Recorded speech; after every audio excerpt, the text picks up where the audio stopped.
কামান শ্রুতি, জলে নামো না, উপরে কি বসে আছো? না মধু, আমার একদম মুড নেই পুলে নামার। তুমি না এরকম বোর করো না। 4-5 মাসের মধ্যে একবার তো আমরা একসঙ্গে আসি, তার মধ্যে তুমি যদি এরকম বোর করো। তোমার মনে আছে তোমাকে যখন এই ডায়মন্ড নেকলেসটা দিয়েছিলাম তখন তুমি কি বলেছিলে? তুমি বলেছিলে যে তুমি আমার সব কথা শুনবে। দেখো এখান পর্যন্ত আমি তোমাকে নিয়ে এসেছি, এবার পুলে তোমাকেই নামতে হবে। এই ডায়মন্ড নেকলেসের কথা বলে তুমি কিন্তু আমাকে ব্ল্যাকমেল করছো। আরে ব্ল্যাকমেল তো ব্ল্যাকমেলই হোক, এসো না। না, আমি সুইমিং করব না। Come on, you go head swim now. Drink এসে গেছে। Thank you. ওয়েলকাম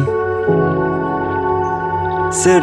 ওই এইবারে স্যালারিটা কি অ্যাডভান্স পাওয়া যাবে? গ্রামে কিছু টাকা পাঠানোর ছিল। একটা ড্রিঙ্ক তো তুই ঠিক মতো বানাতে পারিস না, হ্যাঁ? কতবার বলেছি যে আমার চিল ড্রিঙ্ক দরকার, কিছু বুঝতে পারিস না নাকি? আবার দেখছিস কি? হ্যাঁ, যা আবার নতুন করে ড্রিঙ্ক বানিয়ে নিয়ে আয়। যা যা এখান থেকে।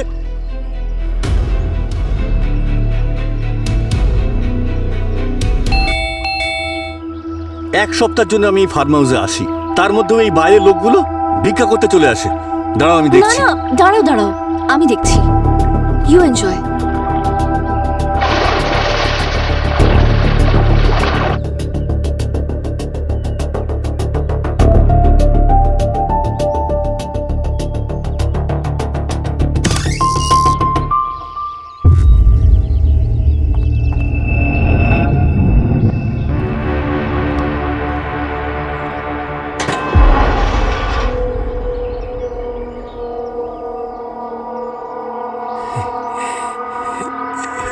টিটু কাকা, টিটু কাকা, আপনি কাউকে দেখেছেন এখানে? পুষ্পক বিমান চেটে রাবণ চড়তো।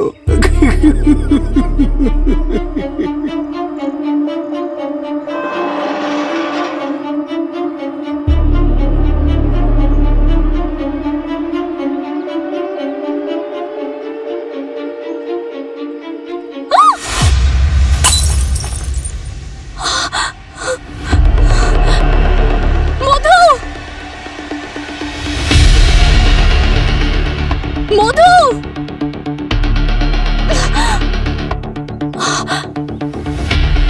মধু, মধু দেখো না লাগলো কি করে বুঝতে পারছি না। মধু, মধু,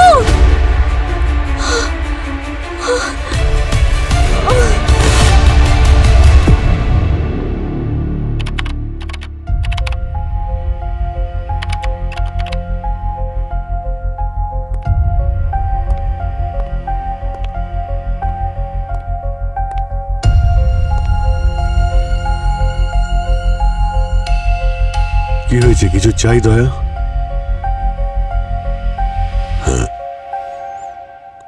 ক্ষমা।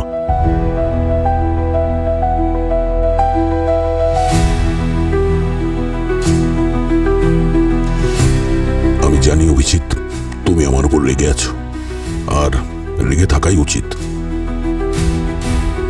আমি অনেক খারাপ ব্যবহার করেছি তোমার সঙ্গে, ভুল বুঝেছিলাম। আমি ভুলে গেছিলাম যে তুমি শুধুমাত্র আমার একজন কলিগ নয়, আমার বন্ধু, আমার ভাই। তুমি অভিজিৎ, এমন একজন ভাই যে প্রত্যেকটা সমস্যায় আমার সঙ্গে থেকেছে, কাঁধে কাঁধ মিলিয়ে আমার সঙ্গে চলেছে। আর যখন তোমার আমাকে সব থেকে বেশি প্রয়োজন ছিল, আমি নিজের রাস্তা বদলে ফেলেছিলাম, সন্দেহ করেছি তোমাকে, একলা ছেড়ে দিয়েছি। আমার ভুল হয়েছে। আমি এটা বলছি না যে তুমি ওগুলো ভুলে যাও, কিন্তু প্লিজ কখনো ঘৃণা করো না আমাকে, আর যদি পারো তো ক্ষমা করে দিও। ক্ষমা করে দেবো, তোমায় ক্ষমা করে দেবো। হ্যাঁ,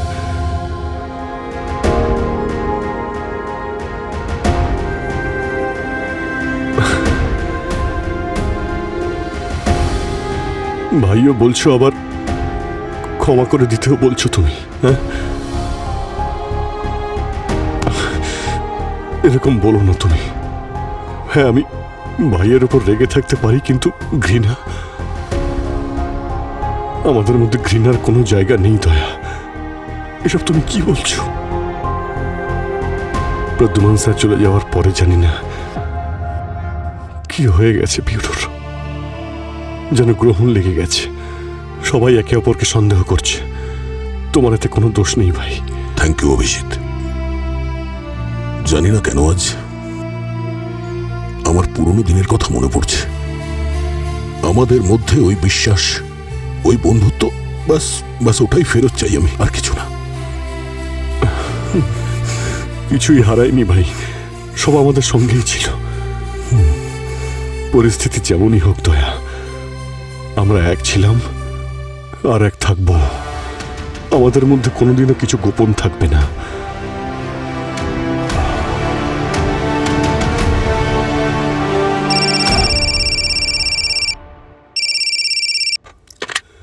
হ্যালো, কোথায়? ঠিক আছে, আমরা আসছি। দয়া, আমাদের যেতে হবে। হ্যাঁ, তুমি যাও, আমি আসছি। ঠিক আছে।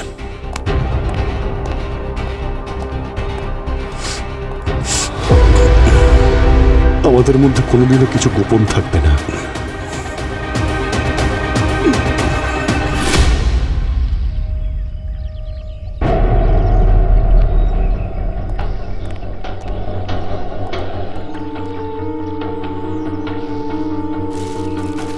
তুমি এখানে কিছুই দেখোনি?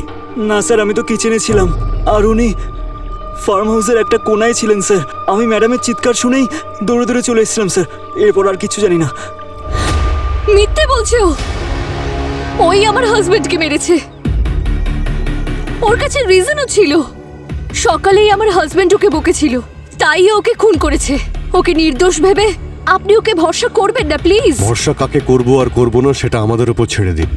আপনি বলতে চাইছেন যে আপনার হাতে এমন ব্যথা হচ্ছিল যেন মনে হচ্ছিল কেউ গুলি করেছে? আমি সত্যি বলছি। আপনার কি কখনো বন্দুকের গুলি লেগেছে? না তাহলে আপনি কি করে জানলেন যে গুলি লাগলে এরকম যন্ত্রণা হয়? না, আমি আসলে আমি শুনেছি যখন গুলি লাগে তখন খুব ব্যথা করে, সেই জন্যই বলছি। কিন্তু এটা ইম্পর্ট্যান্ট নয়। ইম্পর্ট্যান্ট এটা যে ওকে মার্ডার করা হয়েছে। আমি সত্যি বলছি। আচ্ছা, হাতটা দেখি।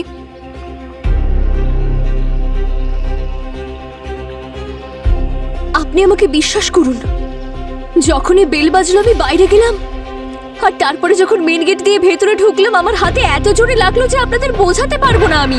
স্যার, হাতে আঘাতের কোনো চিহ্ন নেই। আপনার হাতে ব্যথা হয় আর তারপরে আপনি ওখান থেকে পুলের এখানে আসেন আর দেখেন আপনার স্বামী পুলে ডুবে রয়েছে। ডোবেননি উনি, উনি ডুবতে পারেনি না। ওনাকে ওনাকে মার্ডার করা হয়েছে। এই কথা আপনি এত বিশ্বাসের সঙ্গে কি করে বলছেন? কারণ মধু কলেজ লাইফ থেকে স্টেট লেভেলের সুইমার। যে মানুষটা ইংলিশ চ্যানেল সাঁতার কেটে পার করতে পারে সে ছোট্ট পুলে কি করে ডুবে যেতে পারে? আমার কথাটা বিশ্বাস করুন। ওকে জেলে দিন, মারধর করুন, ও সব সত্যিটা আপনা থেকে বলে দেবে। দেখুন, সাসপেক্ট আপনারা দুজনেই, দুজনকেই প্রশ্ন করা হবে আর জেলে নিয়ে গিয়ে যত্নও করা হবে।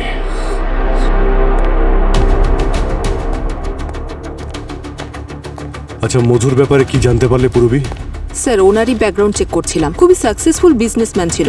Import export, construction, farm house, অনেকগুলো বিজনেস ছিল ওনার। আর সাকসেসফুল বিজনেসম্যানের অনেক শত্রু থাকে, মার্কেটেও থাকে, বাড়িতেও থাকে। কারেক্ট। পঙ্কজ, তুমি এক কাজ করো, মার্কেটে খোঁজ নিয়ে দেখো ওর কতজন কম্পিটিটর, বায়ার্স আর পার্টনার্স ছিল, আর রিলেটিভদের ব্যাপারেও। মধুর সঙ্গে রিলেটেড প্রত্যেকের ব্যাপারে আমার ডিটেলে ইনফরমেশন চাই। ফার্ম হাউসের ফুটেজ চেক করেছো? স্যার, সেটাই দেখতে হবে। ঠিক আছে, একবার চালাও তো।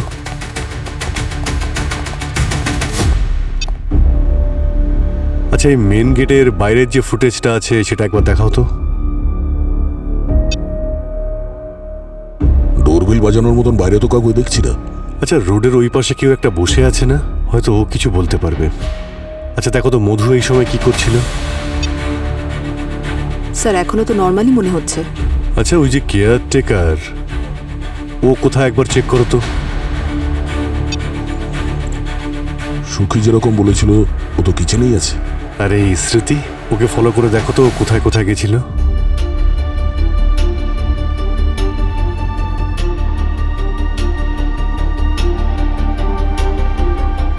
আচ্ছা এই সময় মধু কি করছে দেখাও তো।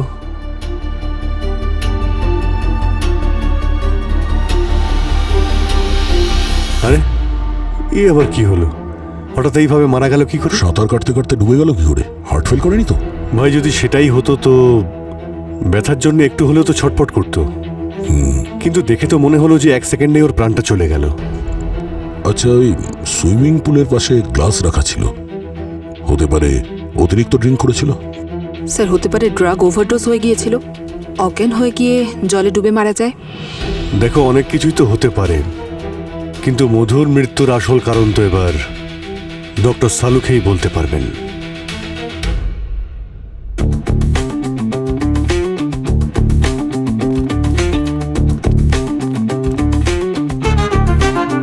কি হয়েছে স্যার? সবসময়ের মতো কনফিউজ মনে হচ্ছে। সব সময় সরি, আমার মুখ থেকে বেরিয়ে গেছে স্যার। সব সময় মুখ বন্ধ রাখবে। মধু ডুবলো কি করে সেটাই তো জানা যাচ্ছে না। হার্ট অ্যাটাকের চান্স? না, কোনো চান্স নেই। কোনো ড্রাগস কিংবা অ্যালকোহল পেয়েছেন বডিতে? না দয়া, কোনো ধরনের ড্রাগ নয়, কোনো অ্যালকোহল নয়, কোনো কেমিক্যাল নয়, কিছু ট্রেসেস নেই। ইনফ্যাক্ট এনার পাস্ট হিস্ট্রি চেক করেছি, সেখানেও কোনো ধরনের ড্রাগস বা অ্যালকোহলের ট্রেসেস নেই। অ্যাকচুয়ালি অ্যাথলেটিক মাইন্ড সেটআপের লোক তো, তাই অ্যালকোহল আর ড্রাগ থেকে দূরে থাকাই স্যার স্বাভাবিক। সুসাইডও তো হতে পারে। না, সুসাইডের কোনো সম্ভাবনা নেই। দেখো, কোনো সাঁতারু যদি মরতে চায় তবে অন্য কোনো উপায় বার করবে, কিন্তু ডুবে মরাটা সম্ভব নয়। কারণ যখন সে ডুবতে থাকবে তখন তার সার্ভাইভাল ইনস্টিংক্ট তাকে বাধ্য করবে ভেসে উঠতে। এইভাবে মরেনি, ওইভাবে মরেনি, তাহলে কিভাবে মরলো? বুঝতেই পারছি না কি করে মারা গেল, সেইটাই বোঝাতে চাইছি। আমি জানি কোনো লোক মারা গেলে তার পেছনে রিজন থাকে, কিন্তু আমি এখনো জানতে পারিনি কি রিজন। আমি এভিডেন্স তৈরি করবো নাকি? স্যার কি বলছে এসব? রিল্যাক্স। অজিত ভাই, আমাদের আবার ফিল্ডে গিয়ে একটু বেশি পরিশ্রম করতে হবে। আমরা ফিল্ডেই যাই ভাই, এখান থেকে তো বেরোই আগে। পঙ্কজ, মধুর কোনো রিলেটিভ? আছে তো স্যার, ওর বড় দাদা মোহন।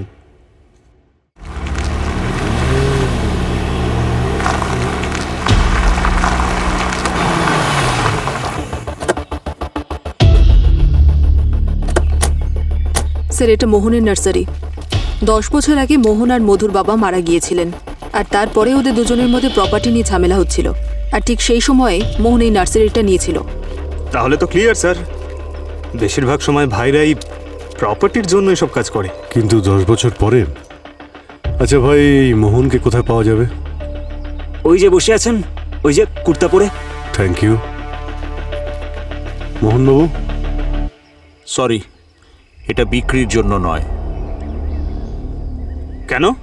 It's very very special in the world. Egyptian cactus, ভীষণ বিষাক্ত। এটার একটা কাঁটাও যদি উটের গায়ে লেগে যায়, সেও কয়েক সেকেন্ডের মধ্যেই মরে যাবে। যদি এটা এত বিষাক্ত হয় তো এত যত্ন কেন করছেন? এটাই তো প্রকৃতির মজা। এই ক্যাকটাস যেমন প্রাণ নেয় তেমন প্রাণ বাঁচায়ও। মেডিকেল সায়েন্সে এর বিষ ওষুধ তৈরি করার কাজে লাগে। যাকে আপনারা বলুন, আপনারা কোন চারা নেবেন? Indoor, outdoor? না না, আমরা এখানে কিছু কিনতে আসিনি অ্যাকচুয়ালি, আমরা সিআইডি থেকে। আমরা এখানে একটা আপনাকে ইনফরমেশন দিতে এসেছি। আপনার ভাই মধুর মার্ডার হয়েছে। শেষ পর্যন্ত কেউ ওকে মেরেই দিল। যেমন কর্ম তেমন ফল। নিজের কর্মফল থেকে কেউ আজ পর্যন্ত বাঁচেনি। তার মানে? লোভী ছিল ও ছোটবেলা থেকেই। বাবা মারা যাওয়ার পরে ও আমার থেকে যা চাইতো, বড় ভাই হওয়ার দরুন আমি ওকে দিতেই থাকতাম, কোনো প্রশ্ন না করেই। আর দান করার এত অভ্যেস হয়ে গেছিল ওর যে ওনার বাবা মারা যাওয়ার পরে মধু যা চেয়েছিল ইনি ওনার প্রপার্টি, সমস্ত বিজনেস ওর একার নামে করে দিয়েছে। রেখা, শান্ত হও প্লিজ। স্যার, তারপরে আমাদের দুই ভাইয়ের রাস্তা সম্পূর্ণ আলাদা হয়ে গেল। এবার এখন তো সে নরকে চলে গেছে, এবার আমরা আমাদের ভাগ অবশ্যই নিয়ে ছাড়বো, আমি বলে রাখলাম। রেখা, আপনার ওয়াইফ মনে হচ্ছে ভীষণ রেগে আছেন মধুর ওপরে। না, একটু ওই আর কি। স্যার, আমার মধুর বিজনেস বা ওর প্রপার্টিতে কোনো ইন্টারেস্ট নেই। আমরা জবে থেকে আলাদা হয়েছি ও আমার সাথে একবার মাত্র দেখা করতে এসেছে। কবে এসেছিল? এই গত মঙ্গলবারে। দাদা,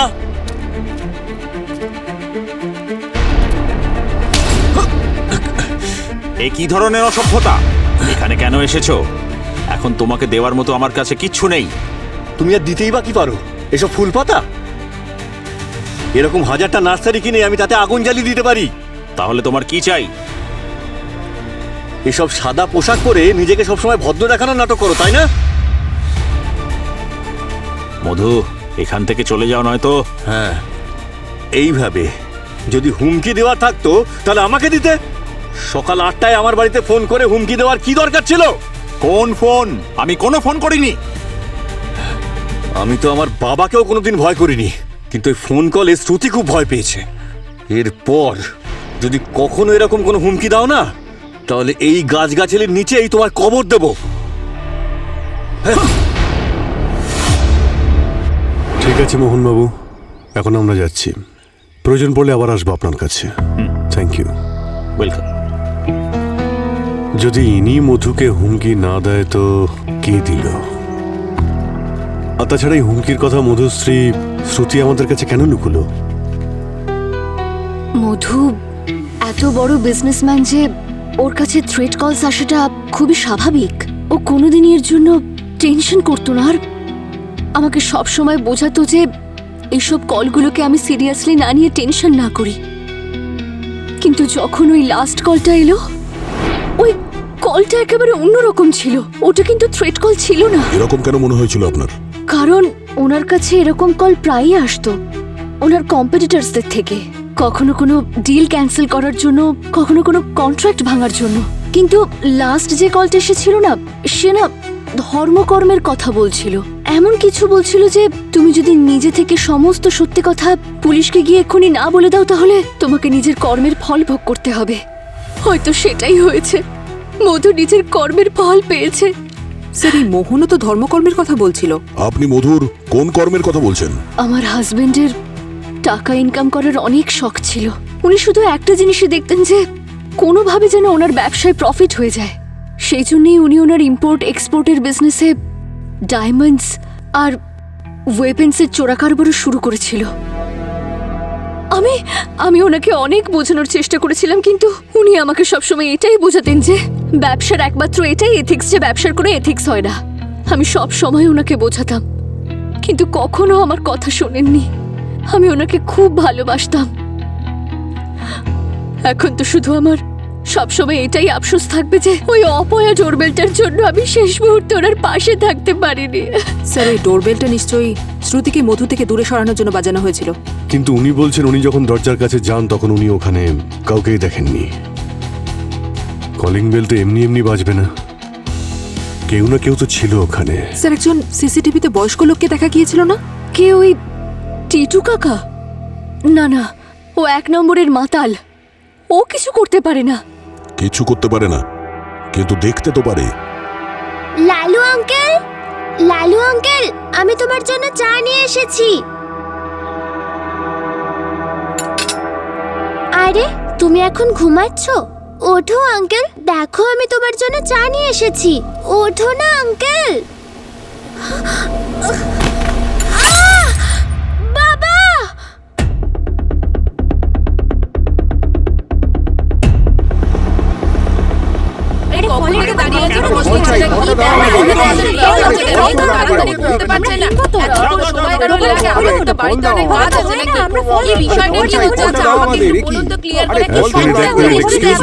দেখি পিছিয়ে যান, পিছিয়ে যান। স্যার, ওদিকে।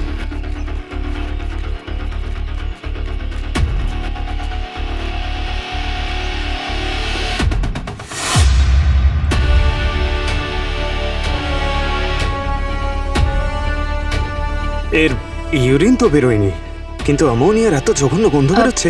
হতে পারে এই গন্ধটা ফ্রুটস থেকে আসছে।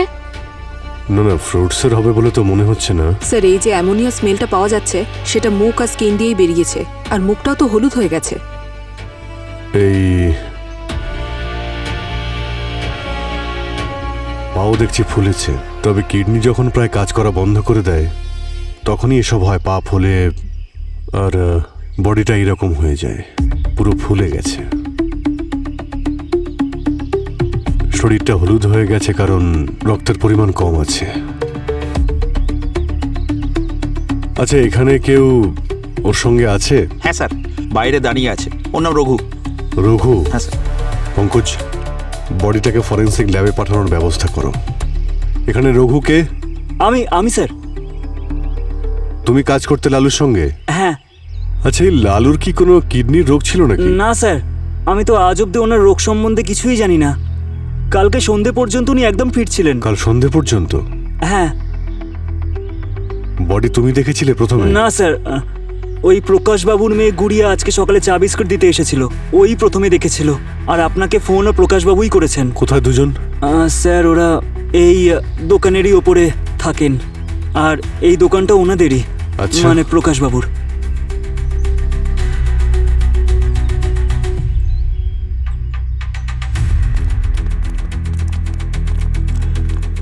মিস্টার প্রকাশ।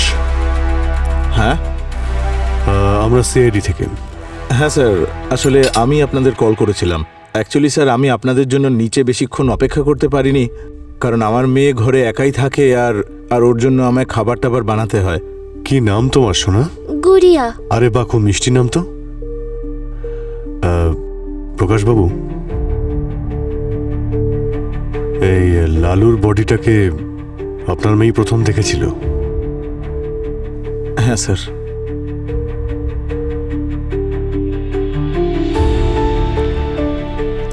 শোনা, তোমাকে একটা কথা জিজ্ঞেস করি। লালু আঙ্কেলের ব্যাপারে জিজ্ঞাসা করতে এসেছো না? আরে বাহ, তুমি তো খুব স্মার্ট দেখছি। আচ্ছা গুড়িয়া মা, একটা কথা বলো, তুমি যখন লালু আঙ্কেলকে দেখেছিলে তখনও দোকানে একা ছিল? হ্যাঁ, শুধু লালু আঙ্কেলই ছিল, কারণ উনি মারা গেছিলেন না। তুমি টেনশন করো না, উনি ভগবানের কাছে গেছেন। আমার মা ওখানেই থাকে। প্রকাশবাবু, লালু কিরকম লোক ছিল? আই মিন, একটু বদমাইশ ছিল বা সরল ছিল, কিরকম ছিল? লালু তো খুব ভালো লোক ছিল। ইনফ্যাক্ট আমার মেয়ে প্রতিদিন সকালে ওর জন্য চা আর বিস্কুট নিয়ে যেত। আমার মেয়েকে খুব ভালোবাসতো। আমার মেয়ের কথা ছাড়ুন স্যার, আশেপাশে সবার সঙ্গে ও খুব ভালো ব্যবহার করত। কেউ কখনো কোনো অভিযোগ করেনি। কটা সিটি পড়লো? 3টে। ও থ্যাংক ইউ। আসলে আমি ওখানে আলু সেদ্ধ করছি তো। আচ্ছা, আপনারা কেউ আলুর পরোটা খাবেন? হ্যাঁ। না, না, থ্যাংক ইউ। না প্রকাশবাবু, থ্যাংক ইউ ভেরি মাচ। প্রয়োজন যদি পড়ে আমরা আবার এখানে আসবো। বাই সোনা। বাই।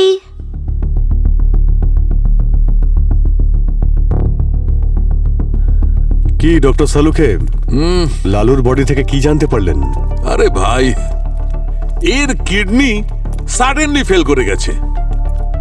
খুব কষ্ট পেয়ে মারা গেছে বেচারা। যে এর সঙ্গে এরকম করেছে সে ওকে খুবই ঘৃণা করে। স্যার, এটা কিডনি ইলেকট্রিসিটি নাকি যে হঠাৎ করে চলে গেছে? এর সঙ্গে এরকমই হয়েছে, হঠাৎ করেই ঘটেছে।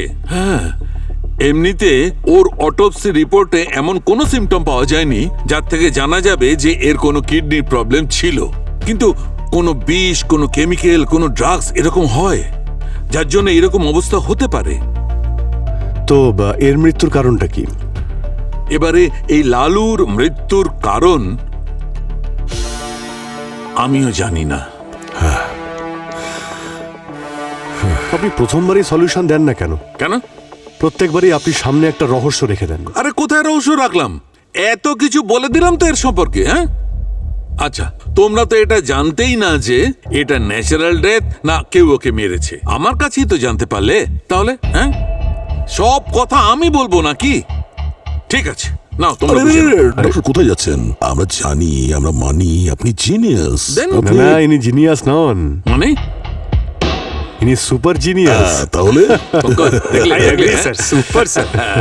এরপরে বলুন। এরপর আবার কি? এরপর এই যে স্যার, এই লালু যে বিষ কিংবা কেমিক্যালের দ্বারা মরেছে, আচ্ছা ওর শরীরে কোথাও না কোথাও এটা কি পাওয়া যাবে? না। কেন? কেন? কারণ এর বডি কোনো কথাই বলছে না। এবার আরো শোনো।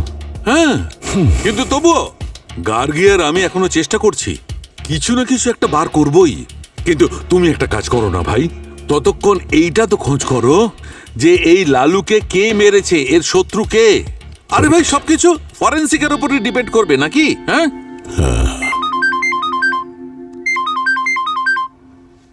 হ্যালো স্যার, আমি রঘু বলছিলাম। তাড়াতাড়ি লালুর দোকানের কাছে আসুন, লোকজন খুব ঝামেলা করছে। ওকে। আরে আমরা কখন থেকে ফল নিতে এসেছি, ফল আমাদের দিয়ে দিলে তো হয়ে যায়। আমরা কাছে চলে যাই।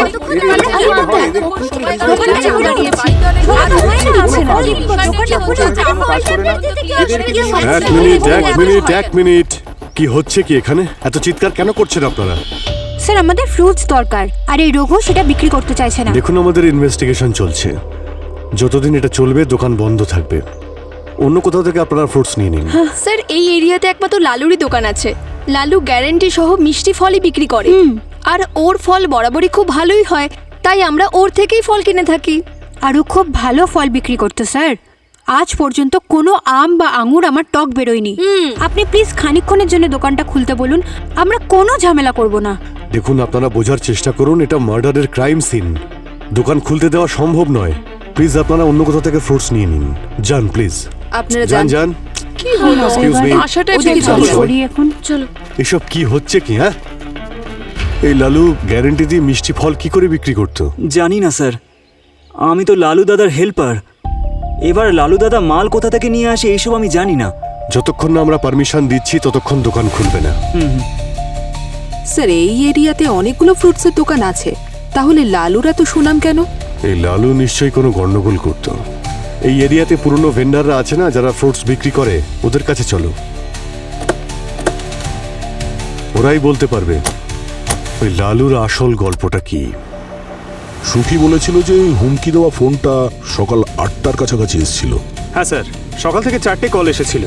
Aqua wash mineral water, special care hospital, অমোক স্টোরেজ হাউস আর বাস্তু ফার্নিচার, সবকটাই বিজনেস কল ছিল। তাহলে ওই টিটু কাকার সঙ্গে দেখা করি।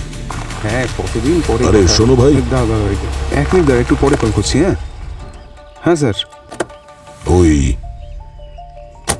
টিটু কাকা জানো কোথায় থাকে? না স্যার, স্যার ওই ফার্ম হাউসে যে ঘটনাটা ঘটেছে না, হ্যাঁ। তারপর থেকে তো ওকে কোথাও দেখা যায়নি স্যার। তুমি এই গ্রামেই থাকো? হ্যাঁ, ওই পাশেই থাকি স্যার।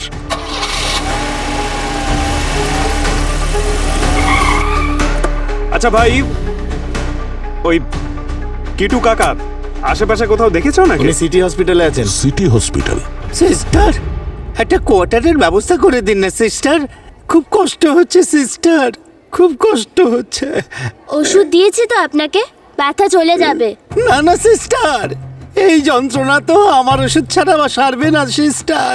বললাম তো না। সিস্টার, সিস্টার আমার দিব্যি সিস্টার, আমার কথাটা আমাকে ব্যবস্থা করে দিন না সিস্টার। ও সিস্টার। টিটু কাকা নমস্কার। যদি আপনি আমাদের প্রশ্নের উত্তর দেন তো আপনার ওষুধ আমরা নিয়ে এসেছি, দেব। সত্যি? হ্যাঁ হ্যাঁ, পঙ্কজ।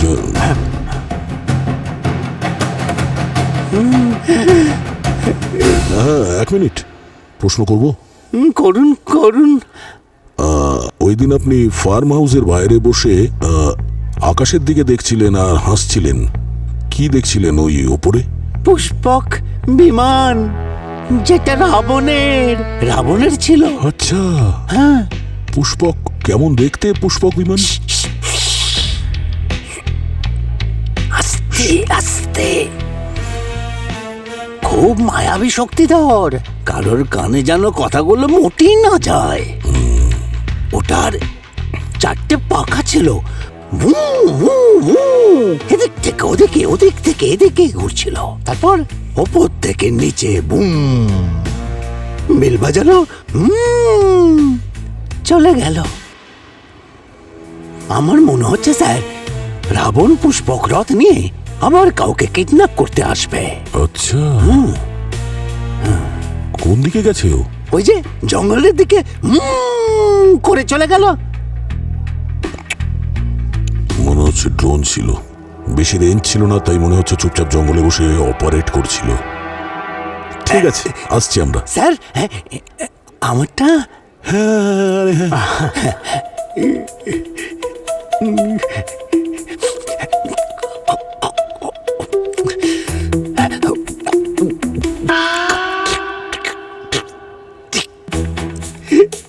এটা কি?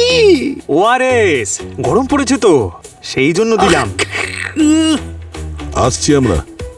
এটা কি? ওয়ার্স দিয়ে চলে গেল। সিস্টার, 4 বছর আগে আপনার এই দোকান হরিওমনগরে ছিল না? ওখানে বন্ধ করে আপনি এখানে খুললেন, ব্যাপারটা কি? স্যার ওখানে দোকান বন্ধ না করে আর কি করতাম? সমস্ত মাল গোডাউনে পড়ে পড়ে নষ্ট হয়ে যাচ্ছিল। আর শুধু আমারই নয়, ওই যে রাজু ভাই যে লালুকে এই ব্যবসায় নিয়ে এসেছিল, তাকেও লোকসানের জন্য এরিয়া ছাড়তে হলো। ভালো হয়েছে ও মারা গেছে। 40 বছর ধরে এই ফল বিক্রি করি আমি। ওই লালুকে আমি এনেছিলাম এই ব্যবসায়, সব কিছু শিখিয়েছি, কিন্তু আমি কখনো ওকে বিষ বিক্রি করতে শেখাইনি। বিষ? কিন্তু কাস্টমাররা তো বললো সবসময় মিষ্টি ফলই বিক্রি করতো। সমস্ত ভয়ানক কেমিক্যাল মেশানো ফল বিক্রি করতো। কেমিক্যাল?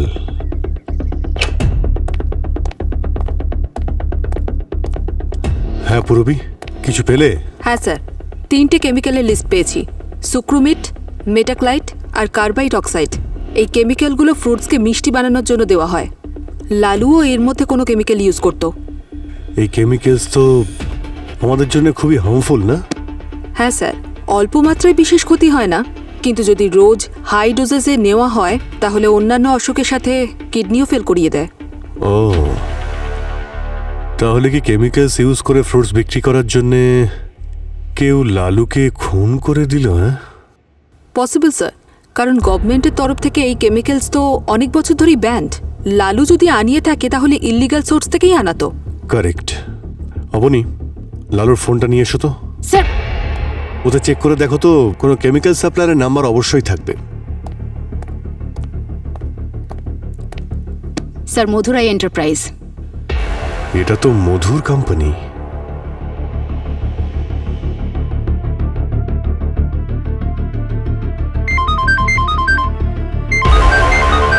হ্যাঁ অভিজিৎ। হ্যালো দয়া। দয়া, এই মধুর মার্ডার আর লালুর মার্ডারের সঙ্গে কোনো না কোনো কানেকশন অবশ্যই আছে। এই লালু কোনো কেমিক্যালস ইউজ করে ফ্রুটসগুলোকে মিষ্টি করে বিক্রি করত, আর সেই কেমিক্যালস ওকে মধুই সাপ্লাই করত। সেই কারণে ওই খুনি মধুকে থ্রেট কল করেছিল আর নিজেকে এক্সপোজ করার জন্য বলেছিল। কারেক্ট। ও ভালো করে জানতো যে লালুর ফ্রুটসে বিষ দেওয়া হচ্ছে লোকেদের, তাই না? স্যার একবার এখানে আসুন না প্লিজ। হ্যাঁ, আমি কল করছি তোমাকে। কি হলো?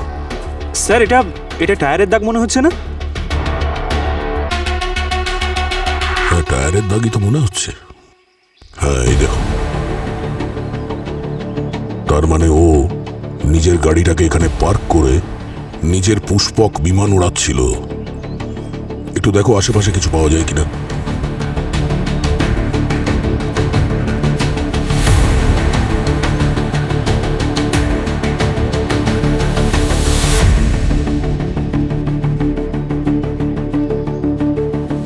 স্যার।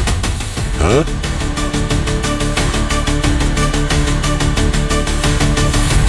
এই দেখুন।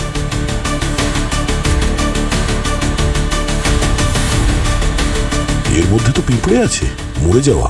এই গ্লাভসটা দেখুন, এটা তো ওই মোহন ব্যবহার করতো না এরকম গ্লাভস? পঙ্কজ, এইরকম গ্লাভস তো যে কেউ কিনতে পারে। এই আরকেএক্স মেডিক্স, এর মধ্যে সিরিয়াল নাম্বারও লেখা আছে। কেউ এই জঙ্গলের মধ্যে এইরকম মেডিকেল কিটস আর এই গ্লাভস নিয়ে কি করছিল, এটাই তো বুঝতে পারছি না। একটা কাজ করো, আরকেএক্স মেডিক্সের মালিককে কল করে বিউরোতে ডাকো।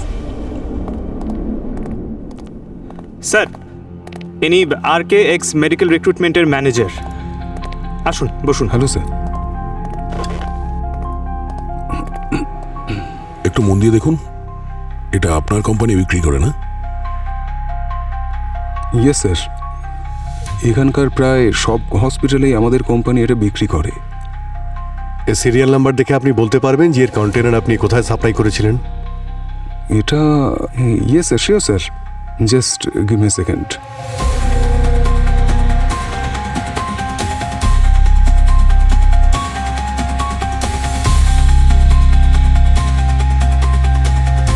হ্যালো, হ্যাঁ বান্টি, হ্যালো বান্টি, শুনতে পাচ্ছিস আমার কথা? আরে বান্টি, তাহলে বাইরে জানা।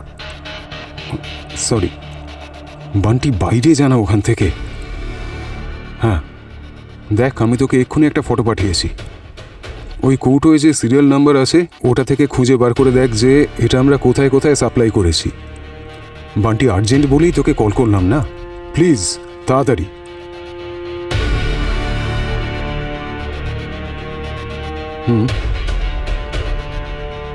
ওকে, থ্যাংক ইউ। হ্যাঁ স্যার, এটা 3 মাস আগে আমাদের কোম্পানি থেকেই সাপ্লাই হয়েছিল ওই স্পেশাল কেয়ার হসপিটালে। স্পেশাল কেয়ারে? Special care hospital? Yes sir. এই নামটা তো কোথাও শুনেছি মনে হচ্ছে। আরে হ্যাঁ, ও মধুর যে কল লিস্ট আছে, যখন আমরা ওই হুমকি দেওয়া নাম্বারটা ট্রেস করছিলাম, এই হসপিটালেরই ছিল। ওকে, তাহলে ওই হসপিটালের সঙ্গে খুনির কোনো না কোনো কানেকশন অবশ্যই আছে। হ্যাঁ স্যার, এই কন্টেনারটা আমাদের হসপিটালেরই, কিন্তু এরকম হাজারটা বোতল থেকে আমাদের হসপিটালে, এটা দিয়ে আপনারা কি করে খুনিকে খুঁজে বার করবেন? অনেক সময় তো পেশেন্ট বাড়িতেও নিয়ে যায় ওষুধ রাখার জন্য। কিন্তু ওই বোতলটা ইউজ করার সঙ্গে সঙ্গে একটা ভুল অবশ্যই করেছে, কারণ আপনাদের হসপিটাল থেকেইও যে মারা গেছে তাকে হুমকি দেওয়া ফোন করেছিল মঙ্গলবার সকাল 8টার সময়। আপনি আমাদের সিসিটিভি ফুটেজ দেখান।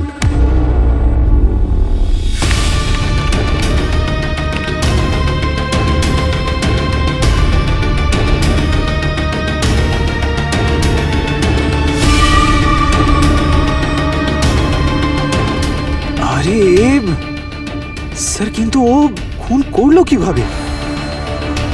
এর উত্তর তো এবার ও নিজেই দেবে।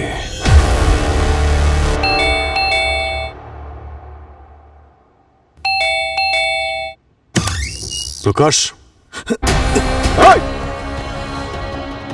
কেউ এগোবে না, তা না হলে এই পিঁপড়েগুলো আমি তোমাদের উপর ছুড়ে দেবো। এই, আমরা সিআইডির লোক, আমরা বম ভয় পাই না।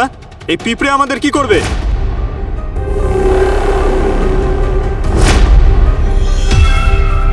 পঙ্কজ, এটা কোনো সাধারণ পিঁপড়ে নয়, এগুলো হলো বুলেট পিঁপড়ে।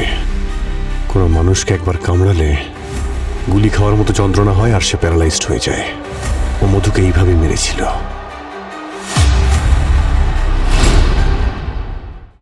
দেখো, তোমার পালানোর কোনো রাস্তা নেই, তুমি নিজেকে এখনই সারেন্ডার করে দাও। আমি বলছি আমার রাস্তা থেকে সরে যাও, তা না হলে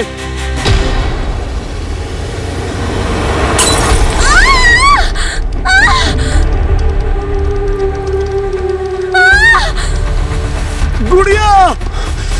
sir sir sir sir please, sir sir please, okay অ্যান্টিডোটটা দিতে দিন স্যার। স্যার, ওর কিডনি খুব দুর্বল স্যার, ও মারা যাবে। Please sir, please sir, please. যাও গিয়ে তাড়াতাড়ি নিয়ে এসো। গুড়িয়া, গুড়িয়া, গুড়িয়া, গুড়িয়া। স্যার, স্যার, গুড়িয়া, গুড়িয়া, গুড়িয়া।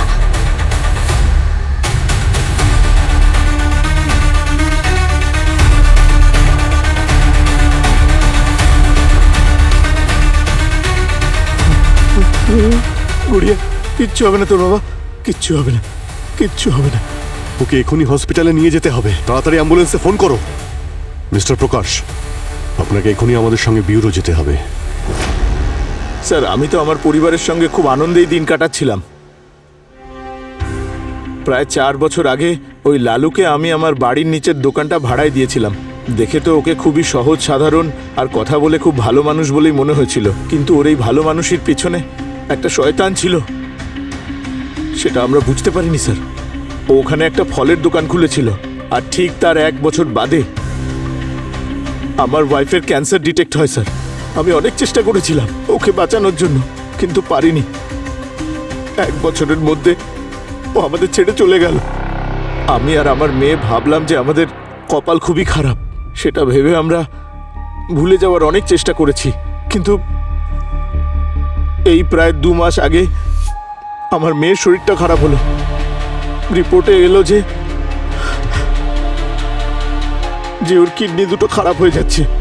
জানি না এমন কি হয়ে গেল, ওর সাথে এসব কেন হচ্ছে, যেখানে আমি ওর এত কেয়ার করি, ওর এত খেয়াল রাখি, তা সত্ত্বেও কেন এসব হবে? আর স্যার, এক রাতে না আমি কিছু খটখট আওয়াজ শুনতে পেলাম। আমি নিচে গিয়ে ওই লালুর দোকানে উঁকি মেরে দেখলাম যে লালু নিজের ফলগুলোর উপরে কিছু কেমিক্যাল ছড়াচ্ছিল। ও নিজে তো মাস্ক পরেছিল, কিন্তু ওই কেমিক্যালগুলো প্রতি রাতে আমাদের নাক দিয়ে শরীরে ঢুকছিল।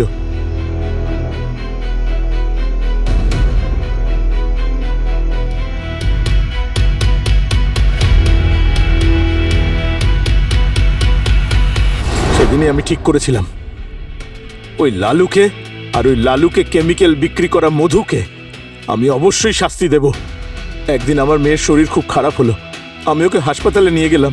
ওর কষ্ট আমি কিছুতেই সহ্য করতে পারছিলাম না স্যার, আর আমি রেগে গিয়ে ওই মধুকে কল করে খুব হুমকি দিলাম, তুই আমার পরিবারকে শেষ করে দিয়েছিস, আর এখনো যদি তুই নিজের ইল্লিগাল বিজনেস বন্ধ না করিস আর নিজেকে পুলিশের কাছে সারেন্ডার না করিস, তাহলে তোর কর্ম তোকে শাস্তি দেবে। তুমি পুলিশের কাছেও তো যেতে পারতে, মধুর নামে অভিযোগও করতে পারতে। হ্যাঁ, যেতে তো পারতাম স্যার, কিন্তু কোনো লাভ হতো না স্যার। ও অনেক প্রভাবশালী লোক স্যার, ও একই দিনে নিজের টাকার জোরে জেলের বাইরে চলে আসতো স্যার। সেজন্য আমি নিজে ওকে শাস্তি দেওয়ার সিদ্ধান্ত নিয়েছিলাম। আমি মধুকে ট্র্যাক করতে শুরু করলাম, আর আমি জানতে পারলাম যে ও প্রত্যেক উইকেন্ডে নিজের ফার্ম হাউসে একাই যায়। আমি প্রফেশনালি একজন অ্যান্টোমোলজিস্ট। কীটপতঙ্গ নিয়ে আমি অনেক রিসার্চ করেছি। আমার প্ল্যান ফুলপ্রুফ ছিল স্যার। আমি মধুর ওপরে বুলেট অ্যান্টস ব্যবহার করেছিলাম, আর ওকে কামড়াতেই ও সুইমিং পুলে প্যারালাইজড হয়ে গেছিল, তারপর ডুবে মারা গিয়েছিল। আর মারা যাওয়ার পর শরীরে বুলেট অ্যান্টসের বিষ পাওয়াটা is next to impossible sir. কেউ জানতেও পারতো না যে ও কী করে মারা গেল। কিন্তু সেদিন আমি দেখলাম যে মধু ওখানে একা ছিল না, ওর ওয়াইফও ওখানে ছিল। সেজন্য আমি প্রথমে ড্রোনের সাহায্যে ওর ডোরবেল বাজালাম, আর যেই মধুর ওয়াইফ ডোরের দিকে এগিয়ে গেল, আমি ড্রোনের সাহায্যে মধুর ওপরে বুলেট অ্যান্টস ছেড়ে দিলাম।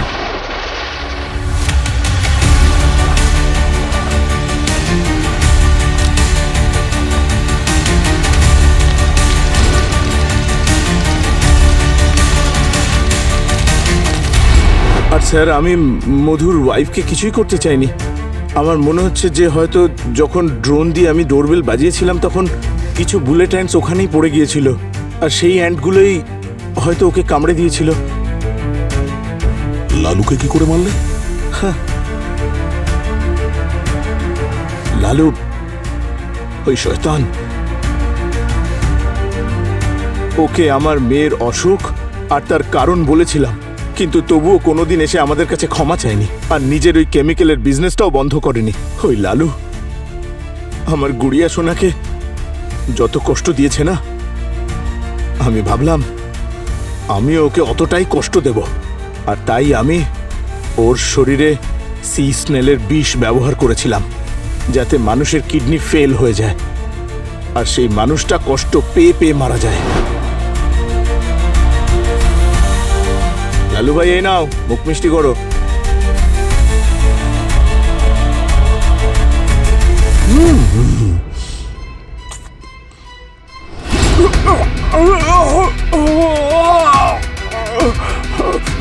ওই রাতে ওই লালুর চিৎকার শুনে আমি খুব শান্তি পেয়েছি স্যার। ও নিজের দুষ্কর্মের শাস্তি পাচ্ছিল। আর এসব তুমি করেছো যাতে তোমার মেয়ে ন্যায় বিচার পায়, কিন্তু তুমি ভুল করে ওকে সবচেয়ে বড় শাস্তি দিয়েছো। ওর মাকে তো আগেই হারিয়েছে, এরপর তোমাকে ছাড়া ওকে সারা জীবন কাটাতে হবে। পূরবী, গুড়িয়ার জন্য ভালো কোনো হোম খোঁজো। আমরা চেষ্টা করব যাতে গুড়িয়ার খুব তাড়াতাড়ি কিডনি ট্রান্সপ্লান্ট হয়ে যায়। বাবার কর্মের শাস্তি যেন মেয়ে না পায়।